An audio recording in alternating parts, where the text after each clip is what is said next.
ang Digicast Negros X, ang top 10 nga balita sa Negros Island region ang amon idulong sa inyo. Kagyari na ang aton top story subong nga adlaw, October 28, 2024. Mga kiosk renters nagpasalamat sa pagpalabig sa Masskara Festival pati na sa 2.5 million pesos nga food vouchers. Lalaki patay sa pagpaniro sa barangay Tangub sa Bacolod. Shabu na-recover sa crime scene. Masobra 5 million pesos nga balor sang shabu nakuha sa isa ka lalaki sa barangay 8. Mas barato nga i-jeepney ginaduso ni Anay Ilocos Sur Governor Chavit Singson.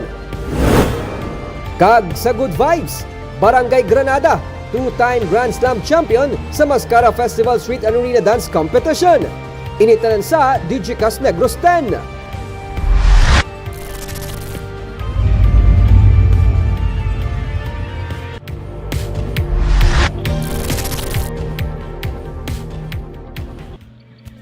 Sa number 10, Baguio Leon, posible nga sa Taiwan mag-landfall sa Biyernes as of 4 p.m. Yara na sa 755 kilometers east sang Etsaga, Isabela ang Baguio nga may kabaskugon nga 85 kilometers per hour kag pagmadlos nga 105 kilometers per hour. Samta nagagihos ang westward sa kada sigon nga 10 kilometers per hour. Napaidalom sa gihapon sa wind signal number 1 ang Eastern Mainland Cagayan, Eastern Isabela kag Northeastern Catanduanes. Ginapaabot nga madugangan pa ang mga areas nga mapaidalom sa wind signal samtang nagapalapit sa kadutaan ang bagyo. Si Leon ang ginapaabot man nga magabaskog pagid samtang yara sa baybayon. Magapalapit lang ini sa Northern Luzon kag gina-forecast maga-landfall sa Taiwan sa Biyernes kag maga-exit naman sa Philippine Area of Responsibility sa among nga adlaw. Pero ginalantaw man sa pag-asa ang posibilidad nga mag-landfall si Leon sa Babuyan Island sukod Batanes sa Huwebes. Ang outer rain band sang bagyo mag-aapekto sa extreme Northern Luzon sa Martes tubtub Huwebes kag posible nga makalapot sa mga parte sa Southern Luzon, Visayas, kag Mindanao.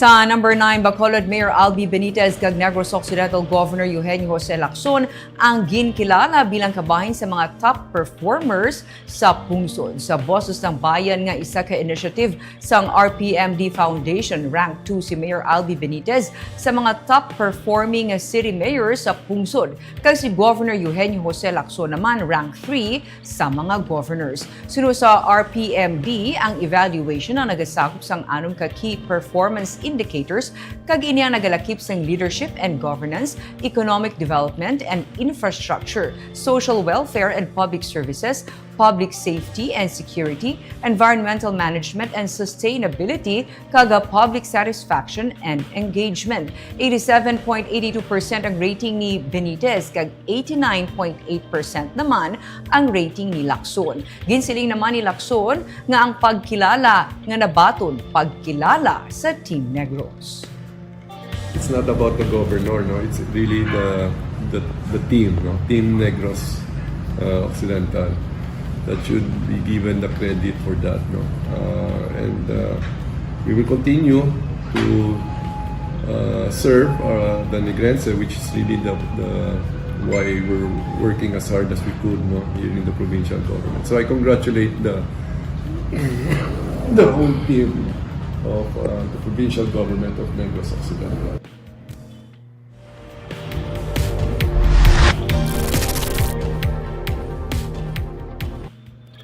Sa number 8, basta may pondo kag mayara sang go signal na, wala na ginapadugayan sa probinsya ang pag-release sa benepisyo sa mga empleyado. Inisunod kay Negros Occidental Governor Eugenio Jose Lacson kasunod man sa ginpagwa nga circular sa Department of Budget and Management nga nagatugot sang temprano nga pag-release sang year-end bonus kag cash gift sa mga empleyado sang gobyerno. Sunod sa DBM, sarang ma-release ang amo nga mga benepisyo sumugod sa una nga payroll sang bulan sang Nobyembre. Sunod kay Lacson, siya anay ang magapakig-angot sa finance kung pila ang kantidad nga sara nga mahatag sang probinsya. Especially if there's already an order, no? The expectations are high na ma-release na. No? Kita yawan, basta money is available, we will always release it. No? After the green light is given us that we can already release it, we will do that. Every 1 month salary plus 5,000 doon sa national woman again. I will check with, I cannot commit, no, but I will check with our finance sector on how much we can give.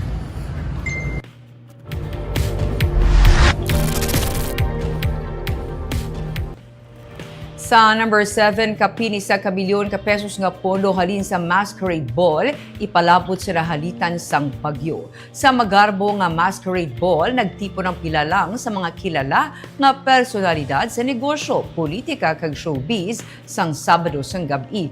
Ang tuigan nga charity event ang nakatipon sang malapit 1 milyon ka pesos nga pondo nga opisyal nga ginpalabot ni Mayor Albi Benitez sa GMA Foundation nga amo ang magapatigayon sa tikang para mapalabot ang bulig sa mga nahalitan sang Bagyo Christine. Ginpahayag ni Mayor Albi nga sa baylo nga maghiwat sang party sa pagsaulog sang Masskara Festival, isa ka fundraising event ang napatigayon paagi sa Masquerade Ball agud makabulig sa mga nagakinahanglan. Ginsiling man ni Bacolod Yuhong Chairman Georgie Dingpo nga ila nahangpan ang sitwasyon sa mga nahalitan sang bagyo. Gani paagi sa charity event na pabatsag sang Bacolod noon ang pagkapag-on nga sa pihakman sa ginapangatubang nga pagtilaw na tigayon gihapon nga nakapalapot sang bulig para sa mga naapektuhan sang kalamidad.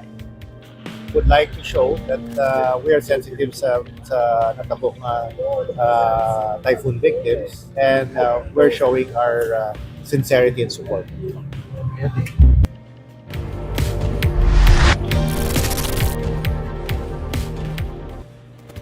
Sa number 60, gayo na nga nagkalakitan ang duha ka mga mananagat nga taga Valladolid kag duha pagid nga missing man nga taga Cadiz City. Sunod sa kay Commander Johnson Benjamin, ang commanding officer sa Philippine Coast Guard Northern Negros Occidental, una nakita ang duha nga taga Valladolid nga ginkilala Sandaya Robina Fajardo kag Jose Carlo Purial, lunsay mga residente sa barangay Sagwa, Banwa sa Banwa sang Valladolid.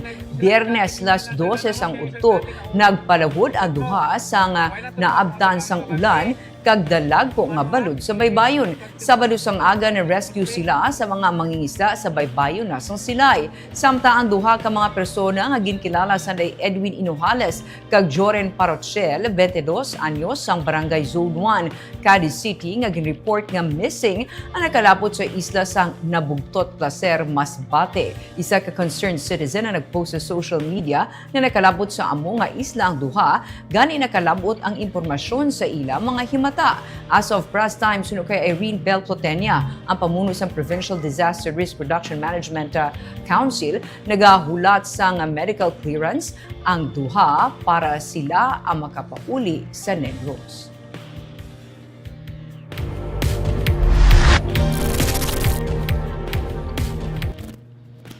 Sa number 5, 28 anyos nga volunteer teacher sa Banwa sang Candoni ang nalumos matapos nga maanod sa suba samtang nagatabok. Pila ka mga abyan kagkaupod sa trabaho ni Reggie Magpato Benyo nga volunteer teacher sa Kalamunding Elementary School sa Barangay Gatuslao ang nagpabutyag sang ila nga kasubo sa pagtaliwan sini. Suno sa kay Candoni Disaster Risk Reduction Management Officer nga si Eric John Monserrate, Sabado, Oktubre 26, nagtambong sa isa ka birthday party sang ila nga himata si Benyo. Naguna ini pauli sunod sa iya nga magulang, bangod nga ginaulikdan sini ang ila nga amay, bangod ginapangita siya sini, bangod sa ginabatsyag nga masakit. Mahimo sunod kay Monserrate nga nabaw pa lang ang tubig sa suba pagtabok sini kag wala na paabot nga nagbaskog ang daludo. Nagasunod man ang iya nga magulang sa iya pero wala na ini sila nagtabok. Pagkaaga na nila nahibaluan nga wala tigay nagkapauli sa ilang nga balay si Benyo. Domingo, Oktubre 27 sa suba sa Kabilokan, nakita ng iya nga bangkay suno sa kay Monserrate. Samtang, yara naman sa 5.5 million pesos ang balor sang kahalitan sa agrikultura sang Bagyo Christine. 3.2 million pesos diri ang halit sa pananom kag 2.2 million naman sa fisheries. As of 12 noon sa October 28 nga situational naman nga report sang PDRRMO, may 262 ka pamilya ang nagapabilin sa evacuation centers kag 75 naman ka pamilya ang yara sagwa sa mga evacuation centers. Samtang 2,994 naman ka mga balay ang nagkalaguba tugas sa malaing nga panahon dala ni Bagyo Christine. 96 diri ang totally destroyed kag 2,898 naman ang partially damaged.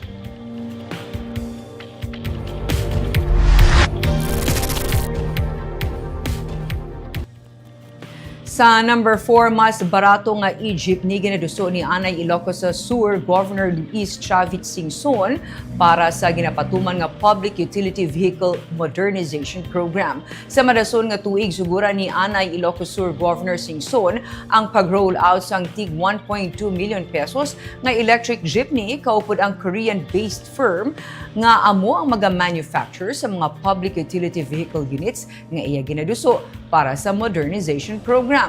Ginpahayag ni Singson nga wala sang interest kag down payment para sa mga e-jeepney nga iya ginatanyag sa mga transport sector kung ikumpara sa taga 2.4 million pesos hasta 3 million pesos nga mga e-jeepneys. Gindugang niya nga sara makaproduce sang hasta 600 ka electric jeepney units ang planta nga iya ginapatukod sa Batangas. Sa iya pagpapili bilang senador, magalunsar man siya sang bangko sang masa, isa ka digital bank para matagaan sang bank account kag credit card ang mga Pinoy.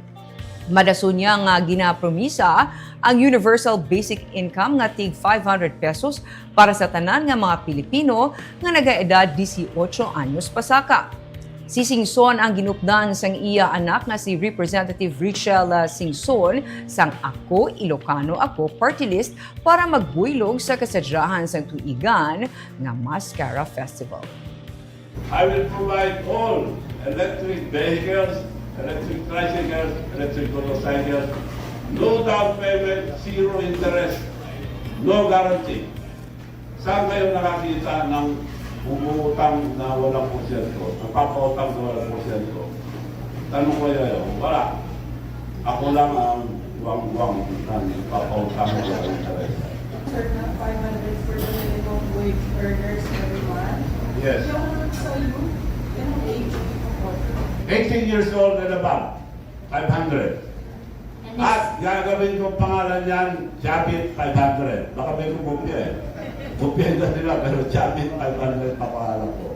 It's minimum wage and below, so even the unemployed.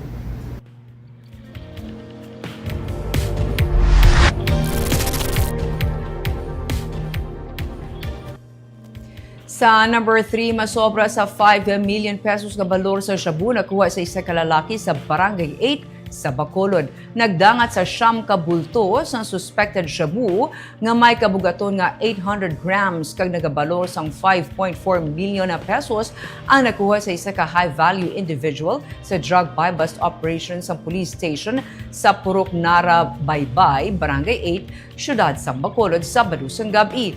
Ang nadakpan ginkilala sa kay Rico Abay, 55 anyos. Sunod sa kay Police Major Eugene Tolentino, ang commander sa nga Police Station 2, madugay na nila nga ginamonitor si Abay matapos nga nakabaton sila sang reklamo sa mga pumuluyo sa lugar nga ini ang may ginahimo nga transaksyon angot sa illegal nga droga. Pasakaan si Abay sang kaso nga paghupot kag pagbaligya sang illegal nga droga.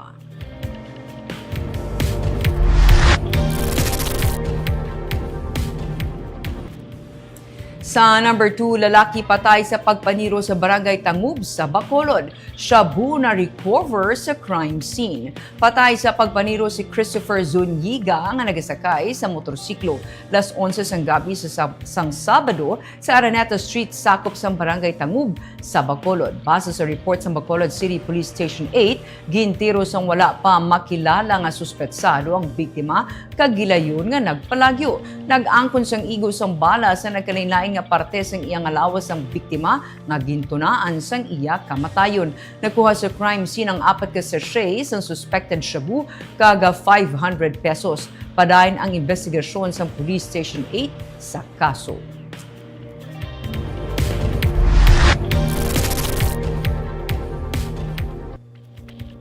Kag sa number 1, kiosk renters nagpasalamat sa pagpalawig sang Masskara Festival pati na sa 2.5 million pesos nga food vouchers nga gindonate ni Mayor Albi Benitez para makabawi ang mga negosyante sa epekto sang Bagyo Christine. May report si Nico Delfin.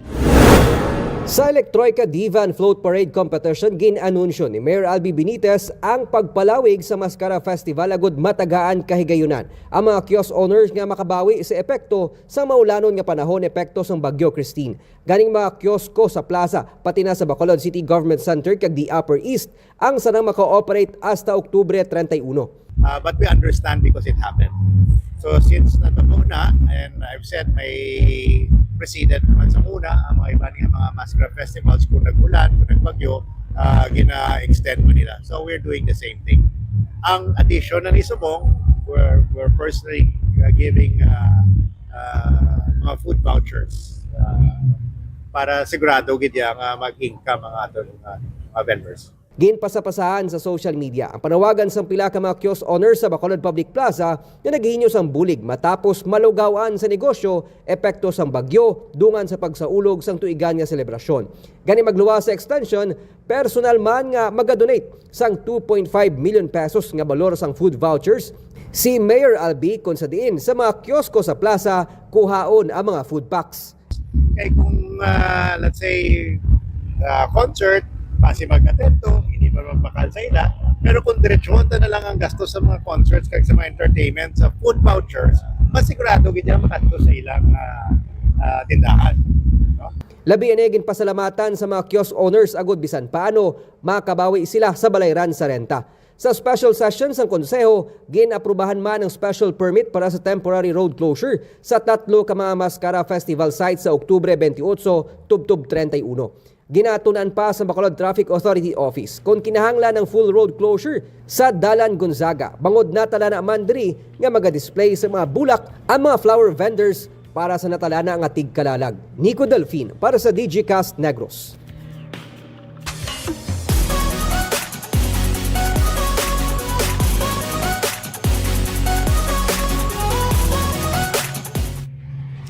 Kag sa Good Vibes, Barangay Granada nanging 2-time Grand Slam champion sa Masskara Festival Street and Arena Dance Competition. Samtang nangibabaw naman ang Barangay 29 kag 39 sa Electroika Diva and Float Competition. May report si Nico Delfin.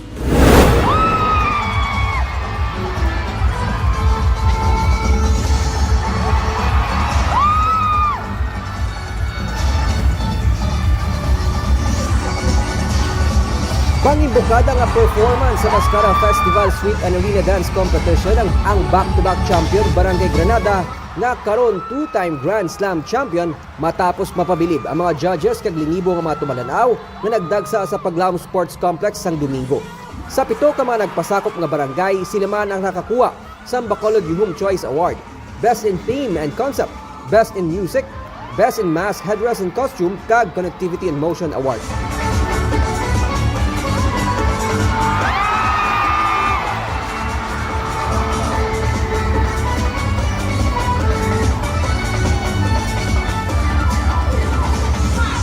Ang Barangay Bata napili nga first runner-up kag second runner-up ang Barangay 12.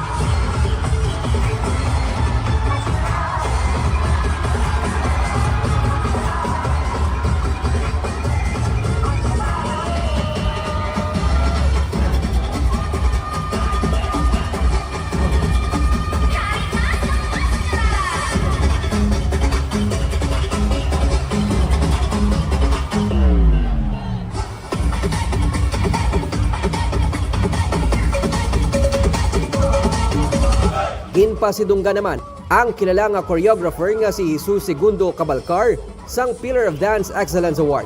Kabahin sa mga nagtambong sa selebrasyon, Sanday Makati Mayor Abigail Binay kag Congresswoman Camille Villar nga Deputy Speaker kag Representative sang Lone District of Las Piñas.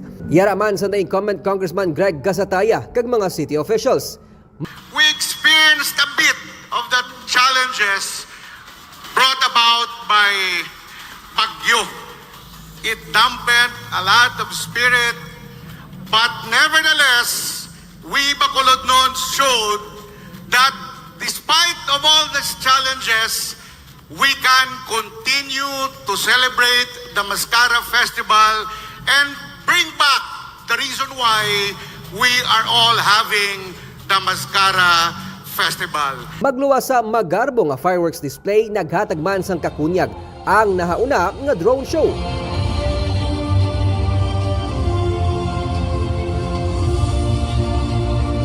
Sa piyak nga bahin, nagsanag man ang dalan halin sa the Upper East Avenue pakadto sa Bacolod City Government Center sa Electroica Diva and Float Parade sang Sabado sang gabi. Ginkoronahan bilang 2024 Electroica Diva si Nika Marie Peñol sa Barangay 39 matapos nang ibabaw sa dance-off competition nga gindugukan sa mga tumalanaw sa BCGC. Ang Barangay 29 ang napili nga Best in Float Competition. Nico Delfin para sa Digicast Negros.